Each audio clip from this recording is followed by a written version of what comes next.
साथियों नमस्कार, स्वागत है आपका अपने चैनल सक्सेस जंक्शन एक कदम सफलता की ओर में। और हम लेकर के आ गए आपके लिए UPSC, MPPSC, SSC, UPSI, banks, अन्य सभी परीक्षाओं की दृष्टि से अति महत्वपूर्ण 360 डिग्री करंट अफेयर। यहां पर आपको हर एक प्रश्न के बारे में डिटेल में जानकारी दी जाएगी। स्पोर्ट्स करंट अफेयर हो, एमपी करंट अफेयर हो, राष्ट्रीय एवं अंतर्राष्ट्रीय घटना संग्रह, जितनी भी चीज़ें होंगी वो सब आपको डिटेल में बताई जाएंगी। साथ ही साथ में सभी जानकारी आपको रिटन फॉर्म में उपलब्ध कराई जाएगी, जिससे कि आप जब इस वीडियो की पीडीएफ हमारे टेलीग्राम चैनल से डाउनलोड करें तो बड़ी आसानी से आप रिवीजन कर सकें। ठीक है, सभी परीक्षाओं की दृष्टि से अति महत्वपूर्ण है ये सारे के सारे प्रश्न। तो चलिए बिना समय गवाए हुए चलते हैं सीधे पहले प्रश्न की ओर। आइए देखते हैं।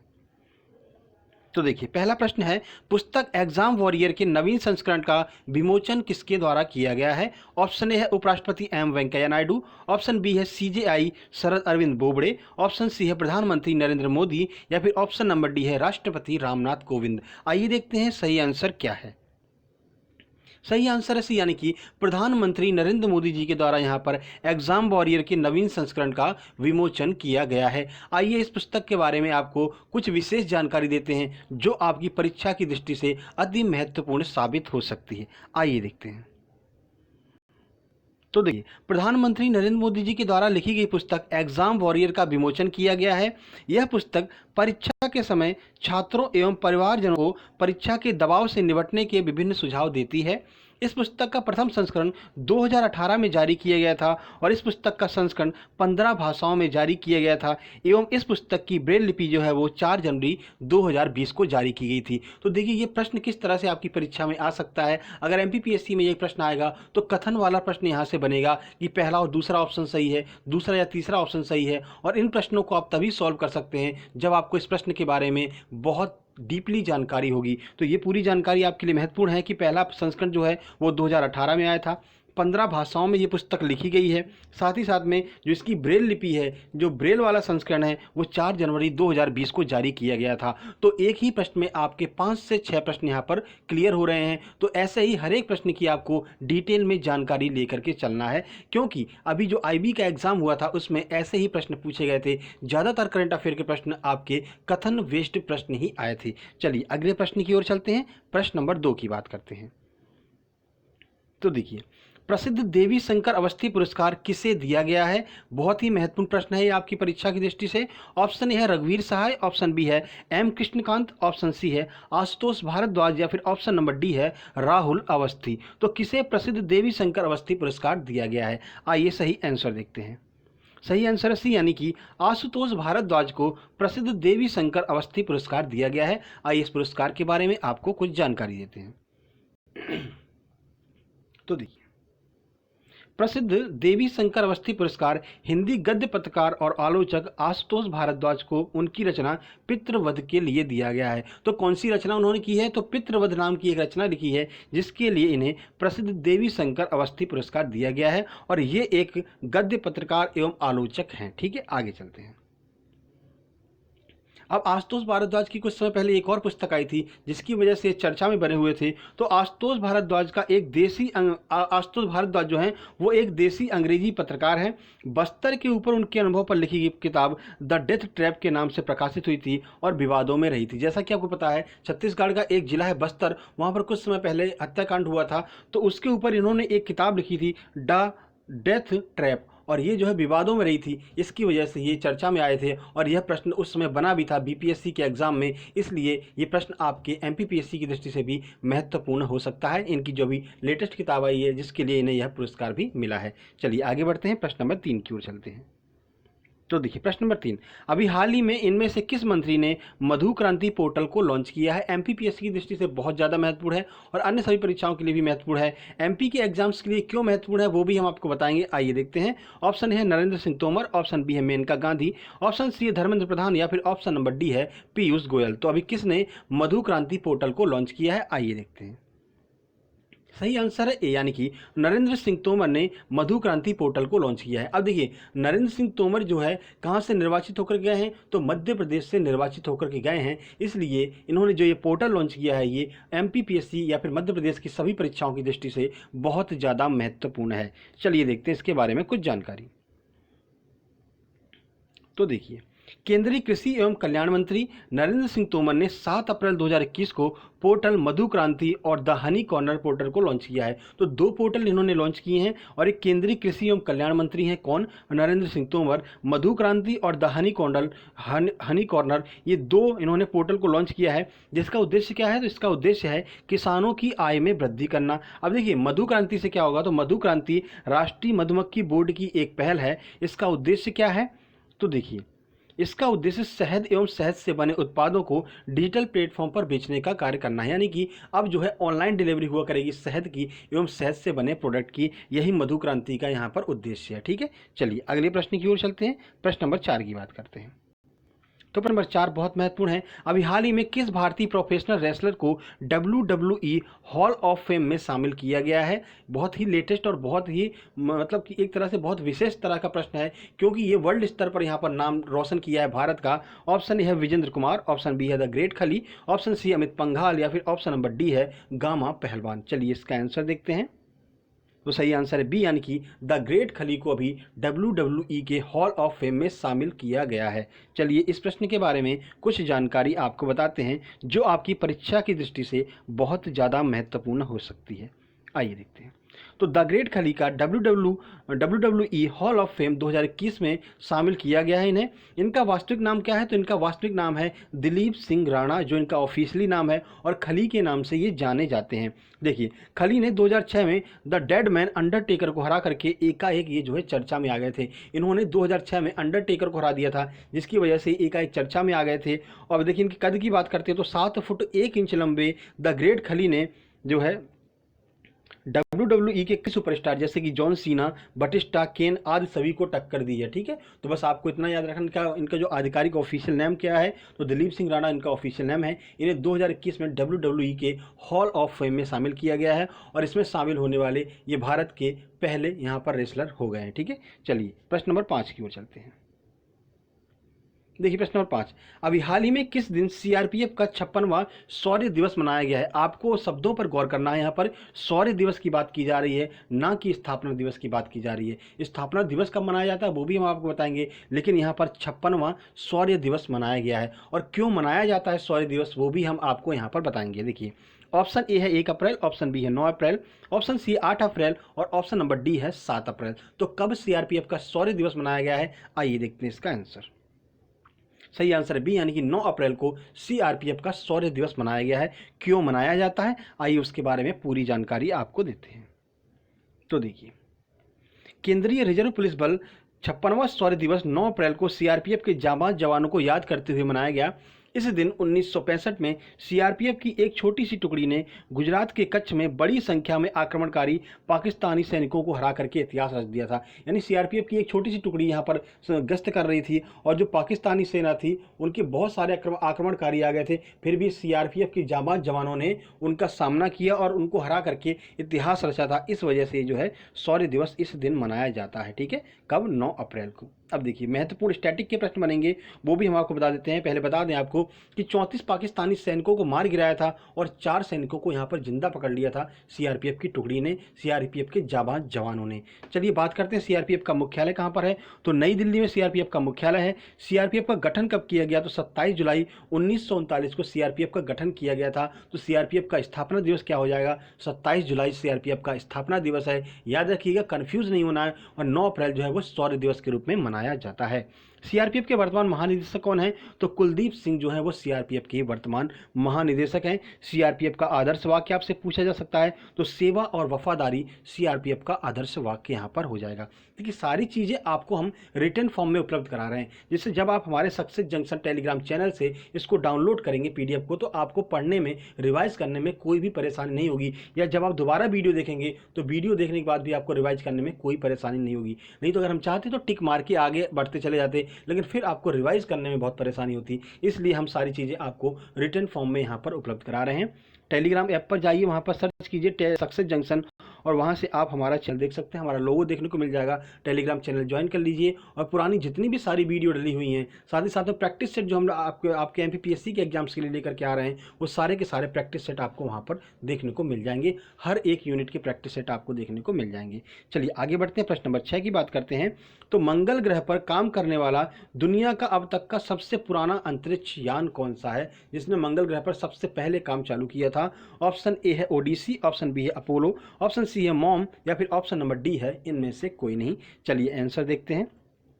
सही आंसर है ए, यानी कि ओडिसी नाम का जो अंतरिक्ष यान है वो सबसे पहले मंगल ग्रह पर गया था। अब ये चर्चा में क्यों बना हुआ है, तो उसके बारे में भी आपको आइए जानकारी देते हैं। तो देखिए, 20 साल पहले 7 अप्रैल को भेजा गया नासा का मार्स ओडिसी अंतरिक्ष यान मंगल पर काम करने वाला सबसे पुराना अंतरिक्ष यान है। यानी कि इस अंतरिक्ष यान के 20 साल पूरे हो गए हैं, इस वजह से ये महत्वपूर्ण हो गया है। आपके एग्जाम्स की दृष्टि से आपकी परीक्षा में पूछा जा सकता है। ठीक है, इसके ऑर्बिटर का नाम क्या है? तो इसके ऑर्बिटर का नाम, उस समय एक उपन्यास फेमस हुआ था स्पेस ओडिसी, तो इसी के नाम पर इसका नाम रखा गया है ओडिसी। ठीक है, इस मार्स मिशन का नाम ओडिसी रखा गया था। इसे मंगल ग्रह की रचना को मापने के लिए भेजा गया था। यानी कि उस समय मंगल ग्रह की संरचना क्या थी, तो उसको मापने के लिए इस ओडिसी अंतरिक्ष यान को भेजा गया था। कब? 2001 में, याद रखिएगा। चलिए अगले प्रश्न की ओर चलते हैं। प्रश्न नंबर 7 की बात कर लेते हैं। स्पोर्ट्स करंट अफेयर का यह प्रश्न आपके सामने आ रहा है, आइए देखते हैं। तो देखिए, किस एथलीट को छत्तीसगढ़ वीरनी पुरस्कार से सम्मानित किया गया है? यानी छत्तीसगढ़ की वीरनी पुरस्कार से किस एथलीट को यहाँ पर सम्मानित किया गया है? ऑप्शन ए है हिमा दास, ऑप्शन बी है दीपा कर्माकर, ऑप्शन सी है द्युति चंद, या फिर ऑप्शन नंबर डी है इनमें से कोई नहीं। चलिए आंसर देखते हैं। सही आंसर है सी, यानी कि द्युति चंद को यहाँ पर छत्तीसगढ़ वीरनी पुरस्कार से सम्मानित किया गया है। आइए इनके बारे में कुछ जानकारी आपको देते हैं। तो देखिए, 100 और 200 मीटर में जकार्ता एशियाई खेल में रजत पदक विजेता द्युति चंद को छत्तीसगढ़ की वीरनी पुरस्कार से सम्मानित किया जाएगा। देखिए याद रखिएगा, इन्होंने क्या जीता था? तो रजत पदक जीता था, सिल्वर मेडल जीता था। कहाँ पर? तो जकार्ता एशियाई खेलों में 100 मीटर और 200 मीटर की रेस में इन्होंने सिल्वर मेडल जीता था। आइए कुछ और जानकारी आपको देते हैं। तो देखिए, 2019 में इटली में आयोजित वर्ल्ड यूनिवर्सिटी गेम में स्वर्ण पदक जीतने वाली पहली भारतीय महिला बनी। तो इन्हें जो गोल्ड मिला है वो गोल्ड कब मिला था? तो 2019 में वर्ल्ड यूनिवर्सिटी गेम हुए थे इटली में, वहाँ पर इन्हें गोल्ड मेडल भी मिला था। तो आपको याद रखना है, 100 मीटर 200 मीटर एशियाई जकार्ता में जो एशियाई गेम्स हुए थे उसमें इन्हें रजत मेडल मिला था और यहाँ पर इन्हें स्वर्ण मेडल मिला था, मतलब कि स्वर्ण पदक मिला था। ठीक है, चलिए इन्हें यह पुरस्कार कब प्रदान किया जाएगा? तो घोषणा तो अभी कर दी गई है, बाकी पुरस्कार इन्हें 14 अप्रैल को आभासी माध्यम से प्रदान किया जाएगा। आभासी के माध्यम का मतलब समझ रहे हैं, वर्चुअल माध्यम से प्रदान किया जाएगा। यानी कि कोरोना की वजह से सम्मान समारोह तो आयोजित नहीं होगा, लेकिन इन्हें वर्चुअल माध्यम से ये सम्मान प्रदान किया जाएगा। चलिए आगे बढ़ते हैं, प्रश्न नंबर 8 की ओर चलते हैं। तो देखिए, प्रश्न नंबर 8 है, 22 अप्रैल 2021 को होने वाले जलवायु शिखर सम्मेलन में भारत की तरफ से कौन अगुवाई करेगा? ठीक है, तो 22 अप्रैल को पृथ्वी दिवस होता है, आपको पता है। तो यहाँ पर एक जलवायु से संबंधित शिखर सम्मेलन का आयोजन किया जा रहा है, तो भारत की तरफ से कौन शामिल होगा यही आपसे पूछा जा रहा है। ऑप्शन ए है निर्मला सीतारमण, ऑप्शन बी है राजनाथ सिंह, ऑप्शन सी है श्री नरेंद्र मोदी, या फिर ऑप्शन नंबर डी है एम वेंकैया नायडू। चलिए आंसर की बात करते हैं। सही आंसर है सी, यानी कि प्रधानमंत्री नरेंद्र मोदी यहाँ पर जो है शिरकत करेंगे, भारत की तरफ से यहाँ पर अगुवाई करेंगे शिखर सम्मेलन में। आइए कुछ जानकारी आपको देते हैं इस प्रश्न के बारे में। तो देखिए, पृथ्वी दिवस पर आयोजित होने वाले जलवायु शिखर सम्मेलन में भारत की तरफ से प्रधानमंत्री श्री नरेंद्र मोदी जी अगुवाई करेंगे। इस आयोजन में अमेरिकी राष्ट्रपति जो बिडेन 2030 तक अमेरिका के कार्बन उत्सर्जन में कमी के लिए अमेरिका के लक्ष्य को निर्धारित करेंगे। जैसे कि पहले ही बोला गया है कि सब लोग अपने यहाँ से, जो भी हर एक देश जो है अपने यहाँ से कार्बन को नियंत्रित करने का प्रयास करेगा। तो अभी अमेरिका कुछ हद तक सफल हुआ है, लेकिन पूरी तरह से सफल नहीं हुआ है। तो अमेरिकी जो राष्ट्रपति हैं जो बिडेन, उन्होंने बताया कि 2030 तक किस तरह से अमेरिका कंट्रोल कर लेगा, उसी पर चर्चा करेंगे जो बिडेन। भारत की तरफ से कौन जाएगा? तो प्रधानमंत्री श्री नरेंद्र मोदी जी यहाँ पर अगुवाई करेंगे इस शिखर सम्मेलन की। चलिए आगे बढ़ते हैं, प्रश्न नंबर 9 की बात करते हैं। तो प्रश्न नंबर 9 है, इनमें से किस मोटर कॉर्प कंपनी ने अपने सभी कर्मचारियों का कोरोना टीकाकरण करवाने की घोषणा की है? यानी कि जितने भी कर्मचारी हैं इस मोटर कॉर्प कंपनी के पूरे भारत में, उन सब का कोरोना टीकाकरण करवाएगी ये कंपनी, स्वयं ही कोरोना टीकाकरण करवाएगी। ऐसी कौन सी कंपनी है? ऑप्शन ए है बजाज, ऑप्शन बी है हीरो मोटोकॉर्प, ऑप्शन सी है टीवीएस, या फिर ऑप्शन नंबर डी है होंडा। चलिए इसका आंसर देख लेते हैं। सही आंसर है बी, यानी कि हीरो मोटोकॉर्प ने यहाँ पर कहा है कि हम अपने सभी कर्मचारियों का कोरोना टीकाकरण करवाएंगे। आइए कुछ जानकारी देते हैं आपको इस प्रश्न के बारे में। तो देखिए, देश की सबसे बड़ी दो पहिया निर्माता कंपनी हीरो मोटोकॉर्प ने स्थायी और संविदा कर्मचारियों सहित अपने कार्यबल का कोविड-19 टीकाकरण कराने की घोषणा की है। इसके तहत लगभग 80,000 कर्मचारियों का टीकाकरण कवर किया जाएगा। तो पूरे भारत में जितने कर्मचारी हैं, 80,000 लगभग कर्मचारी हैं हीरो मोटोकॉर्प के, और उन सब का टीकाकरण ये कंपनी स्वयं करवाएगी और स्वयं ही कवर यहाँ पर प्रदान करेगी। चलिए आगे बढ़ते हैं, प्रश्न नंबर 10 की ओर चलते हैं। सारी महत्वपूर्ण जानकारी आपको हम यहाँ पर रिटर्न फॉर्म उपलब्ध करा रहे हैं। साथ ही साथ आपको बता दें कि हमारा प्रैक्टिस सेट जो है वो 12 बजे आ जाता है, और आज आपके लिए एमपीपीएससी की दृष्टि से प्रैक्टिस सेट आने वाला है। इतिहास यानी मध्य प्रदेश का इतिहास और भारत का इतिहास, तीनों इतिहास जो होते हैं आपके, आधुनिक, मेडविल और जो आपका हिस्ट्री मतलब सबसे पुरानी एंशियंट जो होती है, उन तीनों के प्रश्न, साथ ही साथ मध्य प्रदेश हिस्ट्री के भी प्रश्न आपको वहाँ पर प्रैक्टिस के रूप में देखने को मिल जाएंगे, और हर एक प्रश्न के बारे में आपको डिटेल में जानकारी दी जाएगी। मतलब कि भले ही एग्जाम पोस्टपोन हो गया है, लेकिन आपको प्रैक्टिस करते रहना है। अगर आप प्रैक्टिस से इस वक्त चूक गए तो फिर आप उन विद्यार्थियों की कैटेगरी में आ जाएंगे जो कि एकदम पीछे हो जाएंगे, जो कि कंपटीशन में सबसे पीछे हो जाएंगे, और यही वक्त है आपको दूसरों से आगे निकलने का। अगर आप लगातार प्रैक्टिस करते रहे बिना घबराए हुए, तो इसी समय आप दूसरों से आगे निकल जाएंगे और दूसरे आपसे पीछे रह जाएंगे। तो प्रैक्टिस सेट लगाते रहिए, क्योंकि हम आपके लिए ही मेहनत कर रहे हैं, आपके लिए ही प्रैक्टिस सेट लेकर के आते हैं। ठीक है, चलिए प्रश्न नंबर 10 की बात करते हैं। अभी हाल ही में कब से कब तक टीका उत्सव मनाने की घोषणा की गई है? ऑप्शन ए है 14 से 17 अप्रैल, ऑप्शन बी है 11 से 14 अप्रैल, ऑप्शन सी है 18 से 21 अप्रैल, या फिर ऑप्शन नंबर डी है 20 से 23 अप्रैल। चलिए आंसर देखते हैं इसका, फिर आपको कुछ जानकारी देते हैं। सही आंसर है बी, यानी कि 11 से 14 अप्रैल को जो है टीका उत्सव मनाने की घोषणा की गई है। सर इसी डेट को क्यों चुना है टीका उत्सव मनाने के लिए, तो वो भी हम आपको जानकारी देते हैं। आइए देखते हैं।